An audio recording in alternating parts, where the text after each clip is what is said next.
Alright, I suppose that you've watched this video. So the main idea of the current planning of cities is really to avoid to use more and more cars. It's really reducing the time that people has to spend on the car, giving them the chance to move from one place to the other by not using their car. This has a lot of interest, as I mentioned, about pollution, about time for yourself. That's allowing also to diminish hardly the social equity. And the idea also is usually it's helping to give a new, a nicer view on the street in itself, on the downtown, on the center of each of those zones will look in general nicer because they have a mix of everything. So the idea to make those places beautiful is in fact usually to make it attractive to walk around. So the idea is usually to make it very pedestrian friendly, where you walk and you have trees, you have nature around you, you have some shade to be protected from sun, and you have things to see, and having really a mix between the city with the building in itself, the street, the nature, everything at human scale, meaning that you should just be able to be walking on the way, in fact. And you have an illustration of that with Portland in Oregon. Again, the idea is at the end, you don't need your car so much. That's a place where you can meet your community, and so it's helping to socialize. It's kind of meeting old and young people together. It's really, and it's good for the health.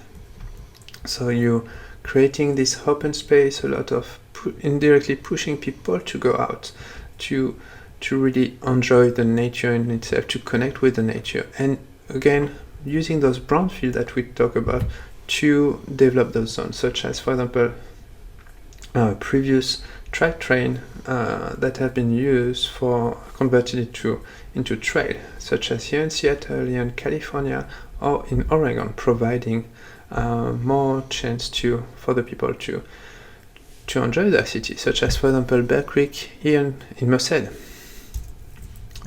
So indirectly, for those cities to sustain themselves, you have to make the people happy. You have to give them the chance to live a less stressful life, and spending less time on their car.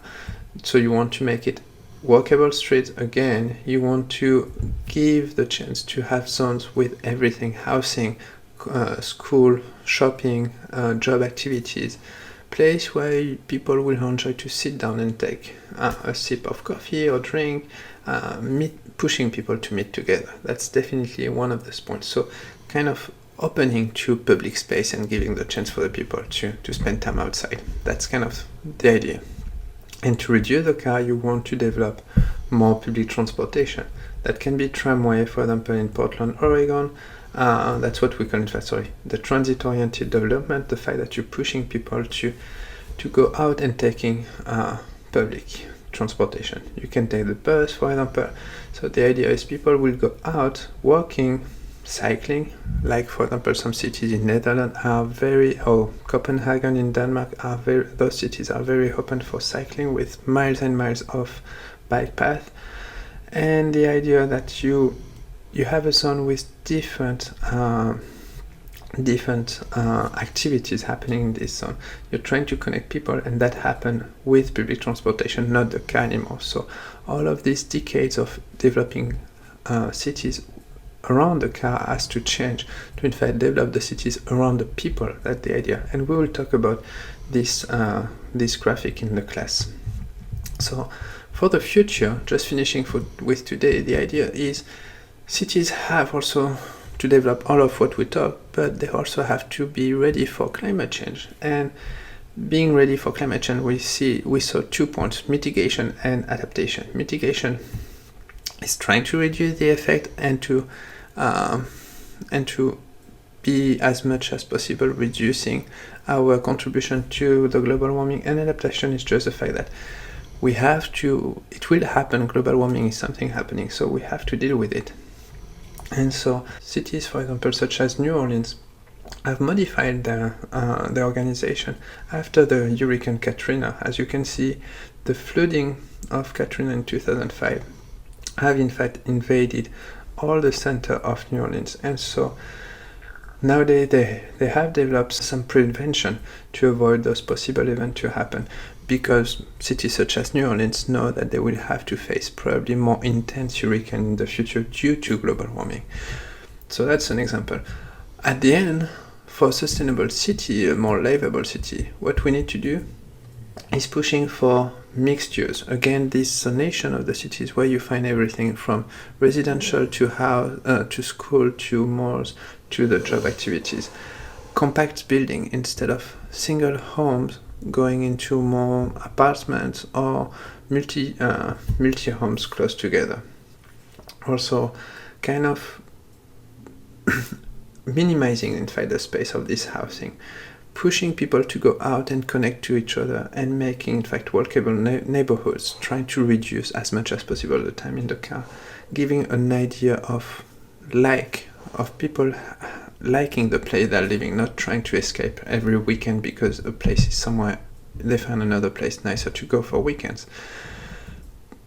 Preserving the open space, preserving the nature within the city, keeping the nature within the city, which will help to reduce pollution and go against the obesity problem that we saw. Giving a variety of transportation possibilities. Again, bikes, walking, public transport can be a good thing, with, of course, a good cost, not something that is expensive. And for example, other thing, making fair decision that will go toward that. So that's also, of course, more a policy and different communities collaboration happening. Wanted to finish with the last two best example in this planet of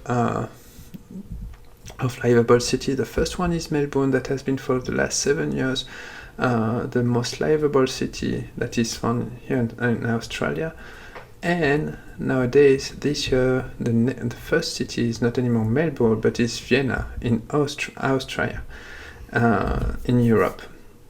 And so we'll talk about these two cities. I will show you a video during the class, just to show you how they have developed, in fact, a more livable city.